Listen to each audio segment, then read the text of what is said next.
मैं भारत को भारतीयता की मान्यता के आधार पर फिर से खड़ा करना चाहता हूं, उस काम में लगा हूं। तो आप बोलेंगे सबसे अच्छे बर्तन कौन से हैं? एल्यूमिनियम तो सबसे खराब है, ये जान लीजिए। फिर सबसे अच्छे जो बर्तन भारत में माने जाते हैं उनमें है पीतल, सबसे अच्छा भोजन बनाने के लिए, भोजन खाने के लिए। पीतल के बाद जो दूसरा सबसे अच्छा एलॉय है वो कांसा।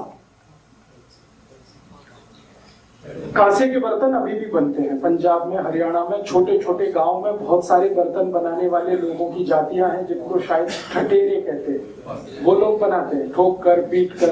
तो कांसे के बर्तन ले आइए, बहुत अच्छे हैं। पीतल के बर्तन ले आइए, बहुत अच्छे हैं। और आपने थोड़ी देर पहले कहा दही, दही हमेशा कांसे के बर्तन में खाएं तो अमृत है,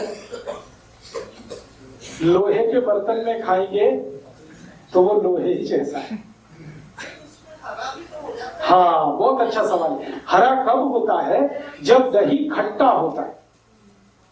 खट्टा दही कांसे के बर्तन में डालने से पहले गुड़ मिला के फिर आप खाइए, कभी भी हरा नहीं होगा। दही जैसे ही खट्टा हुआ तुरंत गुड़ डाल दीजिए उसमें। हाँ, इसके लिए क्या करना है आपको? इसके लिए थोड़ी व्यवस्था ये करनी है कि कांसे के बर्तन में सब्जी डालनी है तो जितना जल्दी खा लेंगे उतना अच्छा है। जितना जल्दी खा लेंगे, उसको स्टोर करके नहीं रखना। स्टोर करने के लिए जो बर्तन है वो पीतल वाले, और स्टोर करने के लिए इन दोनों से भी अच्छे कुछ बर्तन हैं। पीतल और कांसे से भी अच्छे कुछ बर्तन हैं चांदी के, सिल्वर के। लेकिन चांदी इतनी महंगी है, 20,000 रुपए किलो है, तो मैं डर लगता है किसी को बताऊं। और चांदी से भी अच्छे बर्तन होते हैं सोने के, स्टोर करने के लिए, लेकिन सोना तो और भी महंगा है। अब आखिरी बात जो मैं कहने जा रहा हूं वो ये है कि इन सबको नहीं कर सकते तो मिट्टी के बर्तन ले लीजिए, चीप एंड बेस्ट। मिट्टी की हांडी आती है, मिट्टी का तवा आता है, हांडी में दाल पकती है, हांडी में सब्जी भी पकती है, हांडी में चावल भी पकता है, हांडी में खिचड़ी भी पकती है, और तवे पे रोटी भी बनती है। मिट्टी की हांडी 15 से 20 रुपए में मिलती है, 3-4 महीने चलती है, यूज एंड थ्रो है, टूट गई तो फिर ले लीजिए, फिर ले लीजिए, फिर ले लीजिए। उससे हमारी इकोनॉमी भी चलती है। हाँ, गैस पे चलेगी, बराबर चलेगी। बस आपको ध्यान इतना रखना है कि मिट्टी की हांडी में दाल पकाई या चावल पका, कुछ भी पकाया तो गैस धीमी रखिए। मिट्टी की विशेषता है कि उसको आग धीमे धीमे धीमे धीमे चले, तो धीमी आग में पकाएंगे तो गैस की बचत होगी, और जो दाल पकेगी उसका स्वाद इतना जबरदस्त होगा कि आप उंगली चाट जाएंगे।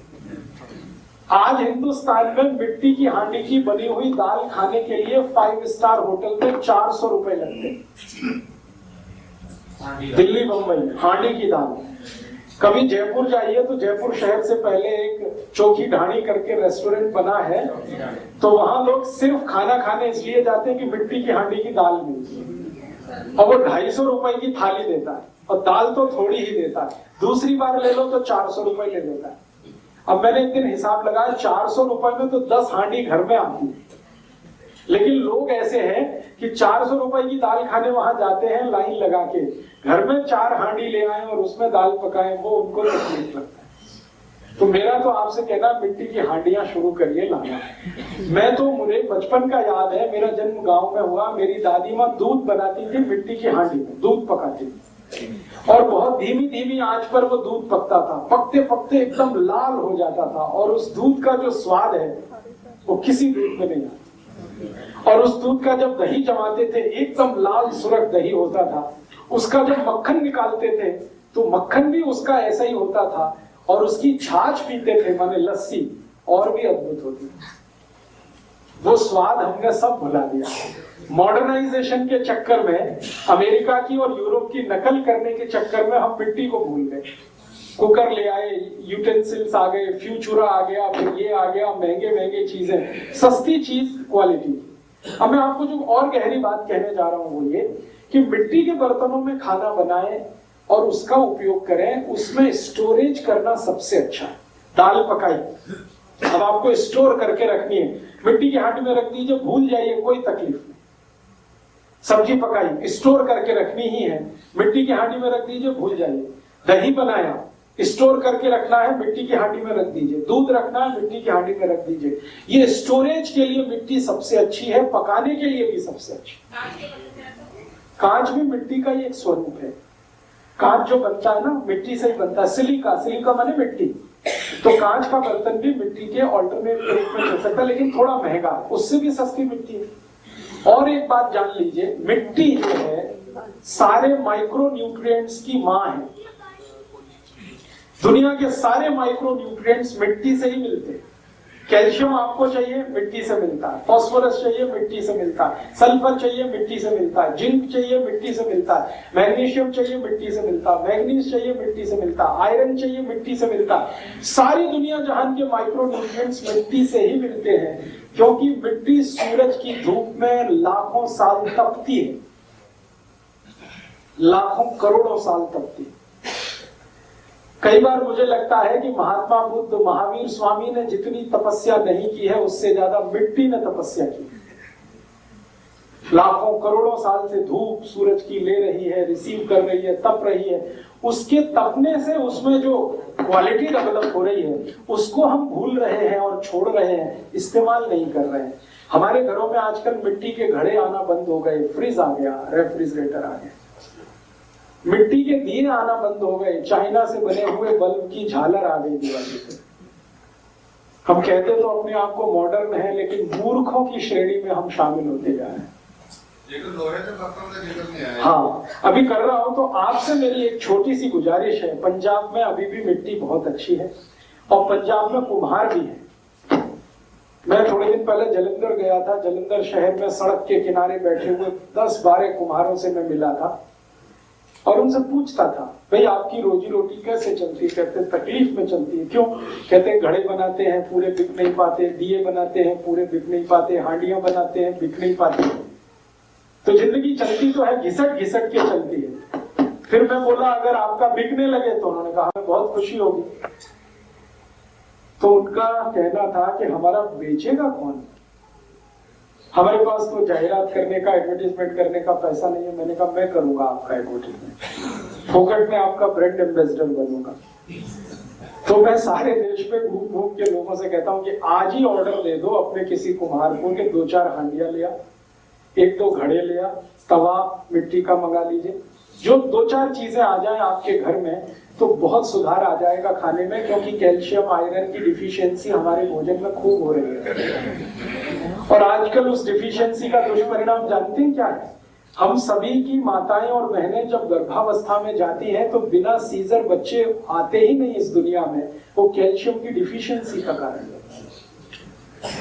आयरन की डिफिशियंसी का कारण है। आयरन और कैल्शियम दोनों ही कम होगा, बॉडी में फ्लेक्सिबिलिटी होगी नहीं, बच्चा तो सीजर करना ही पड़ेगा आपको। और जिनके बच्चे सीजर हो गए, याद रखिएगा, जिंदगी भर उनको कोई भी दर्द से छुटकारा दिला नहीं सकता। पीठ का दर्द, पांव का दर्द, घुटने का दर्द होने ही वाला है। सीजर होने के बाद तो कोई भगवान भी आपका दर्द नहीं मिटा सकता। जिंदगी भर डॉक्टर कहेगा दवा खाते रहो, दवा खाते रहो, दर्द बटाते रहो या कम करते रहो, फिर दवा बंद करो, फिर दर्द आएगा। तो इतना बड़ा जुल्म क्यों करना अपने शरीर पर?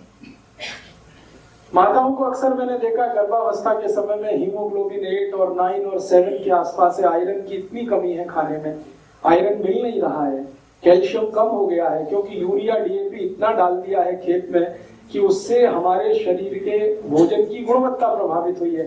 तो इसको कुछ बैलेंस करना है तो मिट्टी ही कर सकती है, क्योंकि मिट्टी में भरपूर कैल्शियम है, भरपूर आयरन है, भरपूर फास्फोरस है। मिट्टी में दाल पकाते ही आप देखते हैं कैल्शियम बढ़ जाएगा, टेस्ट उसका बता देगा आपको, फास्फोरस बढ़ जाएगा, टेस्ट बता। तो मेरा आपको फोर्सफुली ये रिक्वेस्ट है, जोर देकर मैं आपसे कह रहा हूं कि 2-4 बर्तन खरीद लीजिए। वो कुम्हार की जिंदगी सुधर जाएगी और आपका घर का बजट कम हो जाएगा और आपके भोजन की क्वालिटी अच्छी हो जाएगी। मैंने एक दिन हिसाब निकाला, भारत में 1,50,00,000 कुम्हार है और 20 करोड़ परिवार हैं इस देश में। अगर हर परिवार 2-2, 4-4 हांडियां खरीद ले, 1-1 तवा खरीद ले, 1-1 घड़ा खरीद ले, तो 1,50,00,000 की जिंदगी हमेशा के लिए खुशहाल हो जाए। और वो 1,50,00,000 जब अपनी जिंदगी आपकी मदद से चलाएंगे तो आपको ही भगवान मानेंगे।